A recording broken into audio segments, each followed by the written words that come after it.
नमस्कार। आज बात करते हैं सफाई की। और ये समझने के लिए चलिए एक कहानी से शुरू करते हैं। दो बिल्कुल अलग अलग घरों की कहानी। तो ये हैं दो घर, एक राज का और दूसरा रमा का। पहली नजर में ही पता चल जाता है कि दोनों घरों में कितना ज्यादा फर्क है ना? देखिए, राज के घर में सफाई का कोई खास ध्यान नहीं रखा जाता। कूड़ा कचरा बाहर फेंक दिया जाता है, हर तरफ धूल और जाले हैं, और जहां गंदगी होगी वहां मक्खियां और दूसरे कीड़े तो होंगे ही। मतलब ये एक ऐसा माहौल है जहां बीमारियां बहुत आसानी से पनप सकती हैं। वहीं दूसरी तरफ रमा का घर है। यहां रोज सफाई होती है, कूड़ा हमेशा कूड़ेदान में जाता है और हर चीज बिल्कुल सलीके से रखी हुई है। यहां कीड़े मकोड़ों का नामो निशान तक नहीं है। और हां, यहां एक साफ सुथरा शौचालय भी है जिसका इस्तेमाल होता है। तो अब अंतर तो बिल्कुल साफ है ना? सफाई का सीधा सीधा असर हमारी सेहत पर पड़ता है। ये बीमारी फैलाने वाले कीटाणुओं को बढ़ने से ही रोक देती है। तो ये तो समझ आ गया कि सफाई कितनी जरूरी है। पर चलिए थोड़ा और गहराई में जाते हैं और समझते हैं कि आखिर एक साफ सुथरी जगह एक सेहतमंद जगह क्यों होती है। देखिए, स्वच्छता का मतलब सिर्फ धूल मिट्टी हटाना ही नहीं है। इसका असली मतलब है गंदगी को पूरी तरह से दूर करना, ताकि हर चीज साफ, कीटाणुओं से मुक्त और व्यवस्थित हो। और अगर सफाई ना हो तो क्या होता है? कीटाणु पनपते हैं, तरह तरह की बीमारियां फैलती हैं और सेहत पर इसका बहुत बुरा असर पड़ता है। मतलब सफाई को नजरअंदाज करना बीमारियों को खुला न्योता देने जैसा है।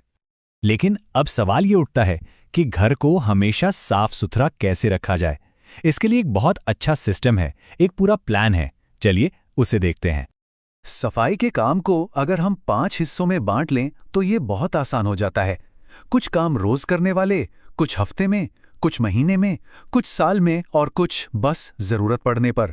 तो सबसे पहले आते हैं रोज के काम, जैसे फर्श पर झाड़ू पोंछा, किचन और बाथरूम की सफाई, बर्तन और कपड़े धोना। ये वो काम हैं जो घर की सफाई की नींव हैं। फिर आते हैं वो काम जो हफ्ते या महीने में एक बार करने होते हैं, जैसे हफ्ते में एक बार जाले साफ करना या बिस्तर की चादरें बदलना, और महीने में एक बार फर्नीचर हटाकर उसके पीछे सफाई करना या अनाज मसालों को धूप दिखाना। और आखिर में आती है बड़ी सफाई, जो साल में एक बार होती है, जैसे घर की मरम्मत या पुताई, या फिर किसी खास मौके पर, जैसे किसी त्योहार या शादी ब्याह के लिए जो डीप क्लीनिंग होती है।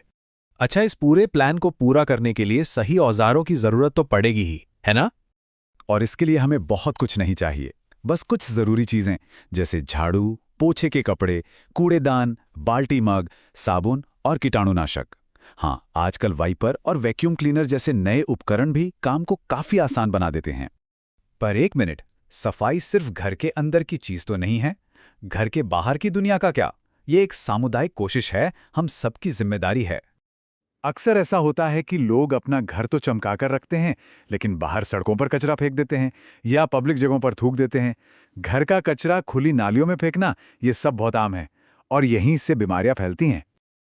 और ये सिर्फ हमारे आसपास की ही बात नहीं है, ये एक ग्लोबल मुद्दा है। तभी तो हर साल 19 नवंबर को विश्व शौचालय दिवस मनाया जाता है, ताकि स्वच्छता को लेकर जागरूकता फैले। सार्वजनिक सफाई की चुनौतियों में से एक बहुत बड़ी चुनौती है पॉलीथीन बैग। सोचिए जरा, ये पॉलीथीन कितना नुकसान करती है। ये मिट्टी में कभी गलती नहीं, जिससे जमीन बंजर हो जाती है।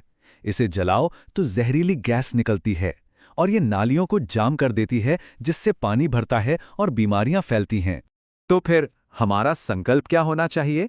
ये समझना कि एक साफ दुनिया हम सबकी साझा जिम्मेदारी है। एक बहुत सीधी सी बात है, शौचालय का करें उपयोग, तभी रहेंगे सभी आरोग्य। मतलब जहां सोच है वहां शौचालय होना ही चाहिए। ये व्यक्तिगत जिम्मेदारी से शुरू होता है। और पॉलीथीन का क्या? उसका भी हल है। घर घर बांटो कपड़े की थैली, तब बंद होगी पॉलीथीन की थैली। छोटे छोटे बदलावों से ही तो बड़ा फर्क पड़ता है। आखिर में बस एक सवाल, कभी सोचा है कि क्या होगा अगर सिर्फ एक हफ्ते के लिए कहीं भी सफाई ना की जाए? इस पर सोचने से ही समझ आता है कि रोज की ये छोटी छोटी आदतें हम सब के लिए कितनी ज्यादा जरूरी हैं।